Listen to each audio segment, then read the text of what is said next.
students, history, class 9th, chapter the French Revolution, and today's topic is the evolution of slavery.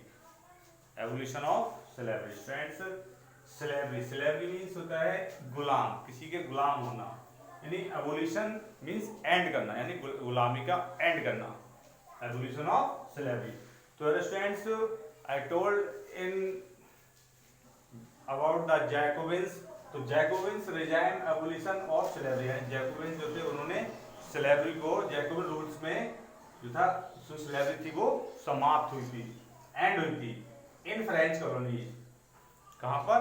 जो French colonies थी वहां पर ये colonies मतलब यहाँ पर ये जो स्लेवरी थी उसको एंड किया गया था.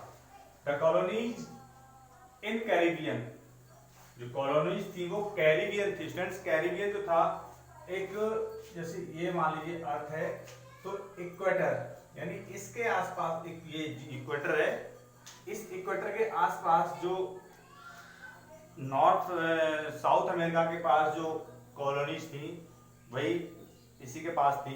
इक्वेटर के करीब नहीं आसपास एरिया आता है इक्वेटर के. तो स्टूडेंट्स अब वो थी कि Martinique, Guadeloupe and Saint Domingo, ये क्या थी? ये कॉलोनीज थी. क्या थी ये? These were colonies. These were colonies. और suppliers of tobacco, indigo, sugar, coffee, यानी इनकी सप्लाई होती थी इन कॉलोनीज में. यानी यहाँ पर ये इस चीज की सप्लाई होती थी, टोबैको, इंडिगो और इन्हीं क्रॉप्स की. और इन्हीं की क्या कराया था?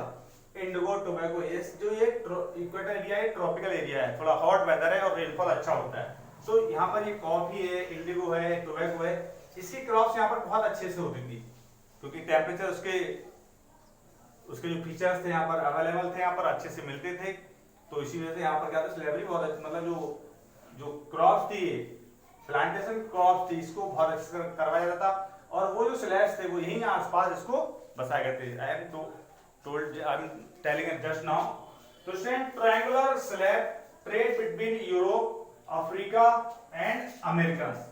अफ्रीका एंड अमेरिका यानी जो ट्रायंगुलर ट्रेड यानी थ्री जो कॉन्टिनेंट थे, थ्री कंट्रीज थी, उसमें जो स्लेव थे वो ट्रेड किए थे बिटवीन यूरोप. अब मैं बता रहा हूं आपको कि स्टूडेंट जो थ्री ट्रेड जो ट्रायंगुलर थे, जैसे यहाँ पर जैसे ये मान लीजिए अफ्रीका हो गया, ये आपका फ्रांस हो गया और ये आपका मान लीजिए ये आपका हो गया अमेरिका हो गया. तो यहाँ पर अफ्रीका से जो ट्रेड थे, यहाँ पोर्ट था, ये जो पोर्ट थे स्टूडेंट्स, जो पोर्ट है आप ये जो दो पोर्ट हैं बारडॉक्स एंड नैंड्स, ये क्या है? पोर्ट्स है दोनों.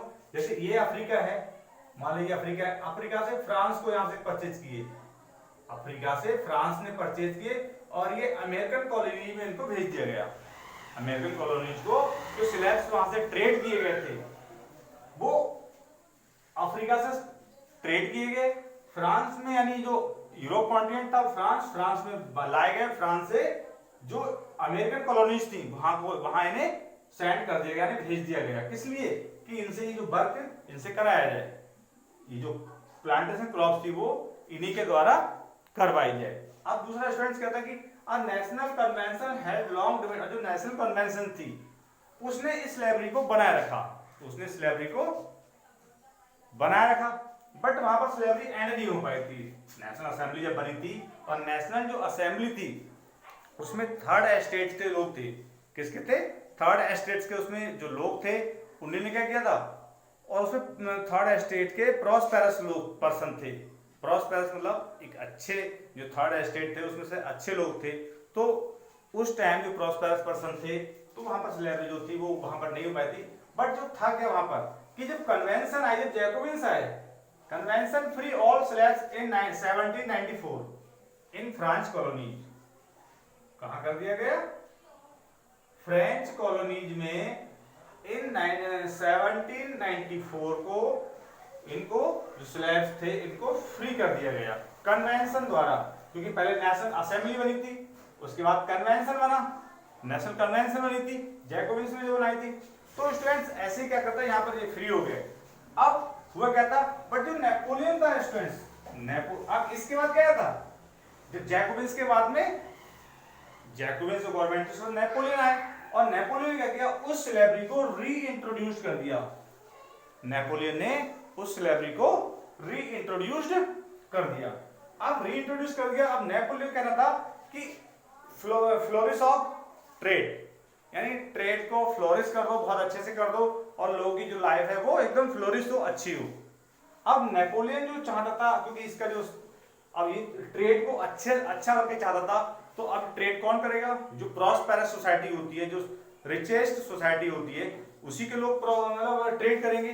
और जब ट्रेड वो करेंगे तो जो वर्क कौन करेगा, तो जो वर्क है वो ये स्लेवरी ही करेंगे। ये स्लैब्स जो दिए, जो स्लैब्स है ये स्लैब्स ही करेंगे। तो उसने फिर से रीइंट्रोड्यूस्ड स्लेवरी कर दी। उसने अपना जो एडमिनिस्ट्रेशन था वो तो बहुत अच्छा किया था। नेक्स्ट टॉपिक में हम पढ़ेंगे इसके बारे में जब आएगा टॉपिक ये। तो ये था नेपोलियन ने उसको रीइंट्रोड्यूस कर दिया। अब स्टूडेंट एक वर्ड है निग्रोज, एक वर्ड है आपका negroes, listen carefully. A term used for the indigenous people of Africa south of the Sahara, यानी साउथ ऑफ द अफ्रीका में जो साउथ ऑफ द सहारा है वहां के जो इंडिजिनस लोग थे उनके लिए ये जो नीग्रो वर्ड था वो टर्म यूज किया जाता था। इसके लिए अ टर्म यूज्ड यानी negro used for the indigenous people of Africa south of the Sahara. ये जो नीग्रो वर्ड था इन्हीं के लिए यूज, यानी अफ्रीका के जो साउथ ऑफ जो सहारा के पास के लोग थे अफ्रीका कॉन्टिनेंट में, वहां के जो इंडिजिनस पीपल थे उनके लिए नीग्रो वर्ड कॉल किया जाता था। अब इसका जो स्लेवरी फाइनली कहते हैं जो अबोलिश हुई फ्रांस में, जो फ्रेंच कॉलोनीज थी उसमें फाइनली एबोलिश स्लेवरी, यानी 1848 में इस स्लेवरी को फाइनली एबोलिश्ड कर दिया गया, यानी बिल्कुल समाप्त ही कर दिया गया। So that's all students.